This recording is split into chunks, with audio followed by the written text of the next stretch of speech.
प्रिय दोस्तों, सब प्रेम नमस्कार। आपका स्वागत है।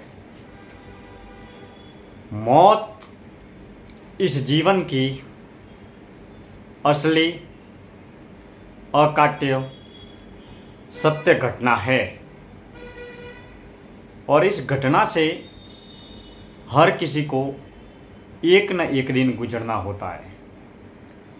यानी कि मौत को हम कभी भी कहीं भी किसी भी हाल में किसी भी रूप में नकार नहीं सकते, जिसे हम किसी न किसी रूप में स्वीकार जरूर करते हैं। और वो किस रूप में घटित होगी, कब घटित होगी, इस विषय में हमें या किसी भी इंसान को कोई भी खबर भी नहीं होती, सूचना भी नहीं होती, जानकारी भी नहीं होती। मगर मौत प्रति व्यक्ति के लिए, अमीर हो, गरीब हो, राजा हो, रंक हो, स्त्री हो, पुरुष हो, बच्चा हो, बूढ़ा हो, सभी के लिए एक अनिवार्य घटना है। और इस सीमित जीवन को जीकर हम मौत की अवस्था को उपलब्ध होते हैं। यानी कि जब भी हमें सांसें मिलती है तब से लेकर सांसें छूटती है तब तक का जो जीवन है, तब तक की जो अवधि है, जिसे हम जीवन या फिर जिंदगी कहते हैं। मगर जब हम मौत के बारे में चिंतन करते हैं तो यह आवश्यक नहीं है कि मौत कब होगी,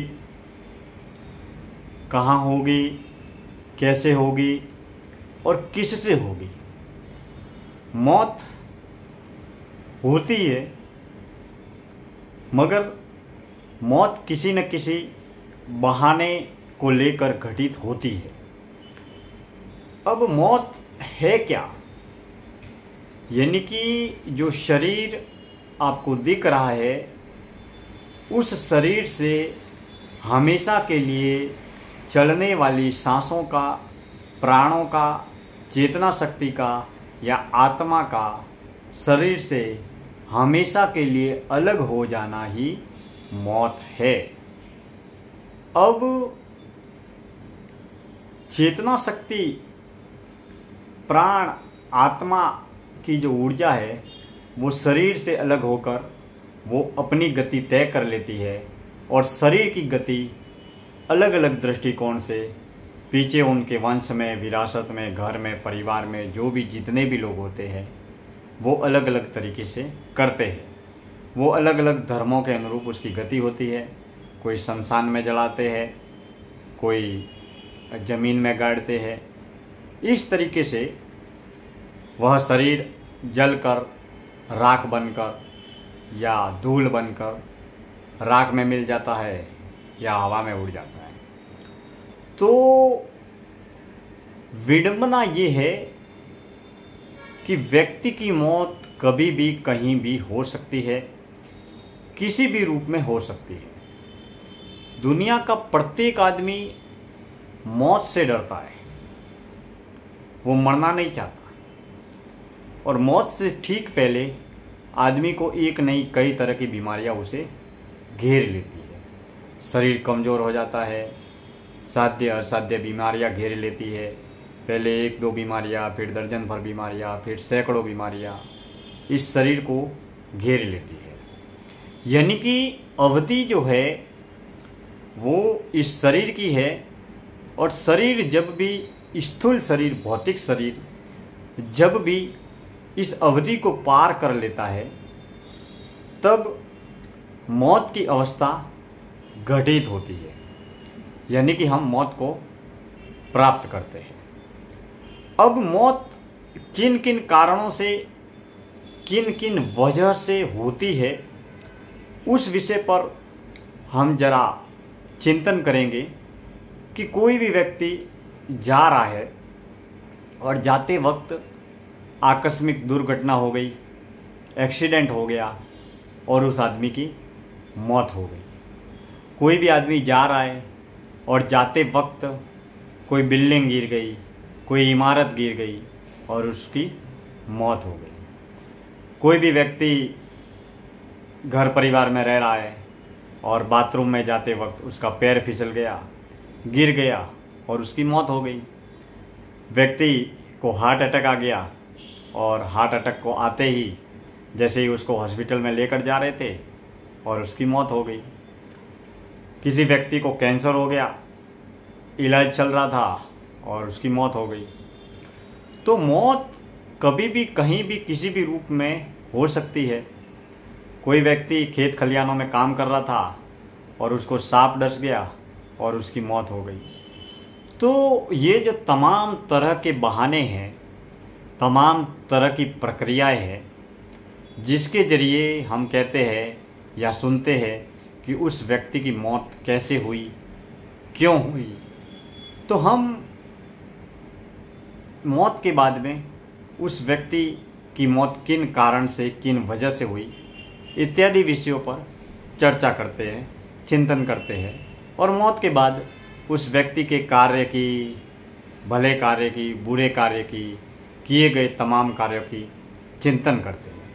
लेकिन दरअसल बात यह है कि जब तक हम मौत की अवस्था को पा नहीं लेते तब तक हम जीवन के बारे में, जन्म के बारे में कभी भी जानने, पहचानने, समझने और सत्य को खोजने का प्रयास ही नहीं करते। व्यक्ति जब बीमारियों से ग्रसित हो जाता है, असाध्य बीमारियों से ग्रसित होता है, उसका शरीर कमज़ोर हो जाता है, तब वह बीमारियों की वजह से, परेशानियों की वजह से, मौत के डर की वजह से या आने वाली जो मौत है उस समय मेरा क्या होगा उसकी वजह से कोई भी व्यक्ति ईश्वर की चरण में जाता है। यानी कि ईश्वर की चरण में जाने की मूल वजह है डर और भय। या तो डर और भय है या फिर वो व्यक्ति किसी न किसी लोभ, लालच या स्वार्थ की वजह से वो ईश्वर की चरण में जाता है। लेकिन उसके अंतःकरण में सत्य और ईश्वर को खोजने का भाव उसके दिल और दिमाग में न तो कभी पैदा होता है, न ही जन्म लेता है। यानी कि मुश्किल ये है कि हम जन्म तो पा लेते हैं और हम हमारा जीवन, पूरा का पूरा जीवन पशुवत जीकर ख़त्म कर देते हैं। पशु, पक्षी, जीव जंतु, जानवर, इनकी तरह ही हमारा जीवन खत्म हो जाता है और न जाने कितने सालों, सदियों बाद ये अनमोल जन्म और जीवन जो हमें मिला है, इसे हम विषय विकारों में भोग कर खत्म कर देते हैं। अब मौत से हर आदमी डरता है। अब आप जब किसी भी दाह संस्कार में जाएंगे और वहाँ पर जब भी देखेंगे दाह संस्कार में, तो आप वहाँ की अवस्था को या शमशान में, भूमि में होने वाली घटनाओं को देखेंगे तो आपको ये बोध होगा, ये जीवन की समझ आएगी कि हमारा मानव जन्म, मानव जीवन कितना अनमोल है। हम ताउम्र जो पदार्थ, विषय वस्तु पदार्थ की जो भौतिकता है, जिनको हम ज़्यादा से ज़्यादा पदार्थों को इकट्ठा करने में लगे रहते हैं, जुटे रहते हैं, मगर हम जो अदृश्य रूप से जो शक्ति है उसको जानने, पहचानने, समझने का तनिक प्रयास ही नहीं करते। हमारा जन्म और जीवन सांसारिक पहलुओं में ही दौलत, दुनियादारी, दुकानदारी, मोह, माया, मायाजाल, इस मकड़ जाल में ही उलझकर हमारा जन्म और जीवन खत्म हो जाता है। यानी कि हम कहाँ से आए हैं, कहाँ जाना है, हमारा क्या कर्तव्य है, हमारे जीवन का लक्ष्य क्या है, इसी में हमारा जन्म खत्म हो जाता है। और हम कभी सोचते तक नहीं कि क्या हम ये जीवन पशु तल पर तो नहीं जी रहे हैं, क्या हम ये जीवन पशुओं की तरह नहीं जी रहे हैं। अगर हम ईश्वर और सत्य को जानने का प्रयास न करें, सेवा और साधना और सात्विक कर्मों के जरिए ईश्वर और सत्य को जानने पहचानने की पहल और प्रयास न करें तो सचमुच हमारा सारा का सारा जीवन पशु तल पर ही खत्म हो जाता है, नष्ट हो जाता है। और एक न एक दिन ऐसा आता है जब हमारा शरीर बिल्कुल थक जाता है, आंखों से दिखाई नहीं देता है, बाल सफ़ेद हो जाते हैं, कानों से सुनाई नहीं देता है, हम चल नहीं सकते हैं, हम बोल नहीं सकते, हम दौड़ नहीं सकते हैं, हमारे शरीर के सारे अंग काम करना बंद कर देते हैं। ऐसी स्थिति में आदमी उस दयनीय और करुण अवस्था में पहुंच जाता है। तब उसे ये आभास और एहसास होता है कि मैं ताउम्र धन दौलत गाड़ी बंगला नाम पद प्रलोभन इन तमाम सांसारिक पहलुओं के पीछे दौड़ता रहा, स्थूल शरीर की स्थूल उपलब्धियों के पीछे दौड़ता रहा, मगर आज जब मेरे शरीर से प्राण छूट रहे हैं तो ये सारी की सारी चीज़ें जो मैंने इकट्ठा की है वो मेरी किसी भी प्रकार की कोई भी मदद नहीं कर रही है। यानी कि आप कितने भी धनवान हो, बलवान हो, विद्वान हो, उस वक्त आपकी कोई भी किसी भी प्रकार की मदद नहीं कर सकता है। जो आपने सेवा के जरिए या साधना के जरिए अपनी चेतना शक्ति को जैसा भी बनाया है या कर्म करके आपने जिस तरीके से अपने जीवन का निर्माण किया है वही आपके जीवन का सत्य है और यही आपको अपने जीवन में सदैव आगे लेकर जाएगा। तो हम सदैव ये अनमोल मानव और जन्म पाकर सत्य की राह पर आगे बढ़ने का प्रयास करते रहे और इस जीवन में ऐसे न जाने कितने ही संत महान मनीषी बुद्धिजीवी हुए जिन्होंने आम आदमी की ज़िंदगी को कभी जिया ही नहीं, जिन्होंने जन्म और जीवन को पाकर पूरा जन्म और जीवन सत्य और ईश्वर की खोज में लगा लिया और उन्होंने ये महसूस किया, अनुभव किया कि सत्य क्या है, ईश्वर क्या है, जीवन का लक्ष्य क्या है। जिन्होंने जीवन में रहकर अपने जीवन को जाना, पहचाना, समझा और उसके बाद में अपने प्राणों का त्याग किया। लेकिन हम ताउम्र सांसारिक विषय विकारों में व्यतीत करते हैं और पूरा जीवन जन्म खत्म हो जाता है।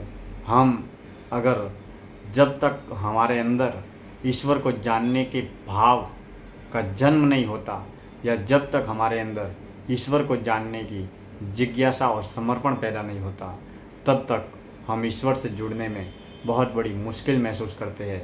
लेकिन जब ईश्वर और सत्य से जुड़ने का भाव हमारे अंदर से आता है तब हम सत्य और ईश्वर की खोज में सदैव प्रयत्न करते हैं।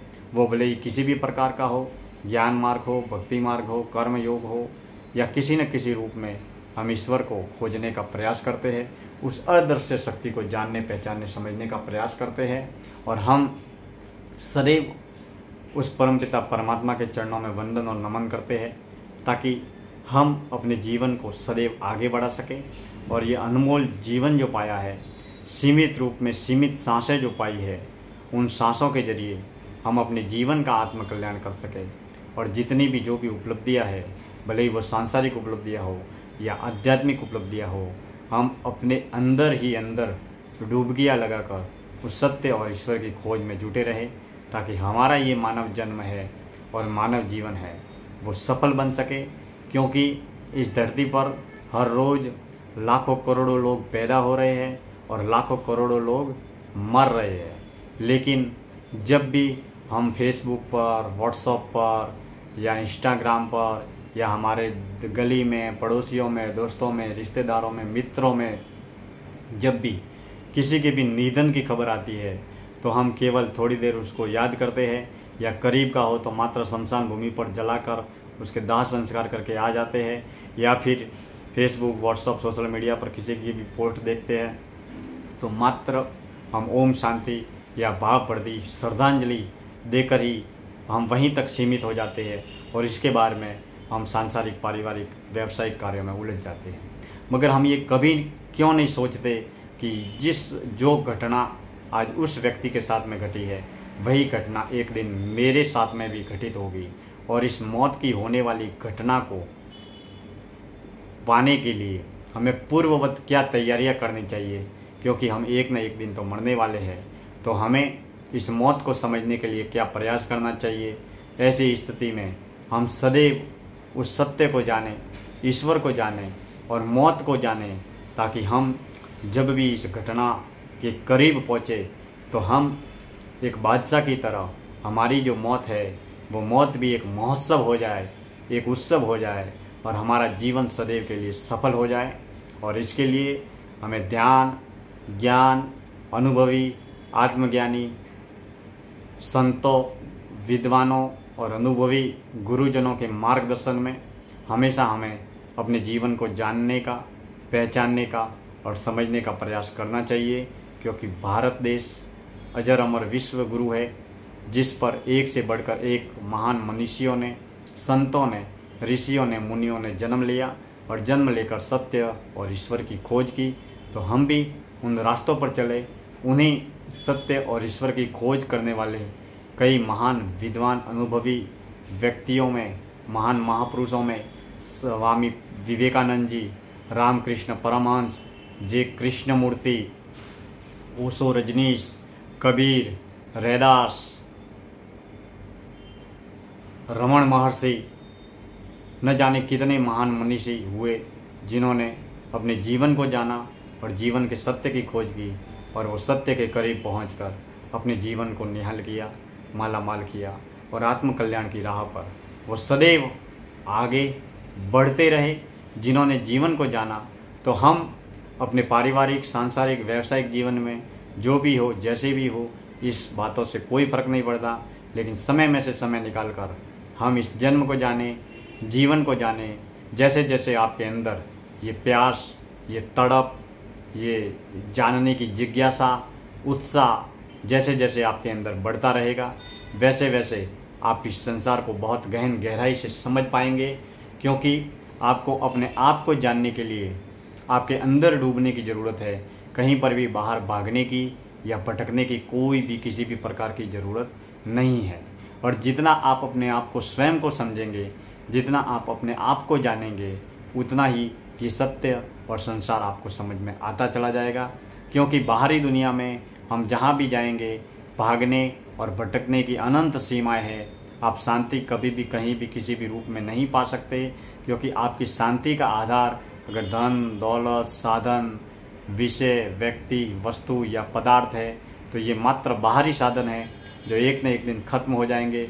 या वो सुख भी है या खुशी भी है तो वो क्षण भर के लिए है और तब तक ही है जब तक हम ना समझ है। लेकिन हम जब आत्मा के आनंद की प्राप्ति करेंगे और जिसको पाकर हमारी आत्मा आनंदित होगी, वो आनंद कभी खत्म नहीं होने वाला है, वो अनंत है, अद्वितीय है, अलौकिक है। तो हम इस मानव जीवन में सदैव आगे बढ़ते रहे और जन्म और जीवन पाया है, तो हम सत्य और ईश्वर की खोज में भी जुटे रहे, ताकि हमारा ये मानव जन्म सदैव सफल हो सके। आप सभी का बहुत बहुत धन्यवाद। हमारे YouTube चैनल से जुड़े रहे। हम विविध विषयों पर समय समय पर चर्चाएं करते रहेंगे। बहुत बहुत धन्यवाद। आप सभी का तहे दिल से शुक्रिया। Thank you.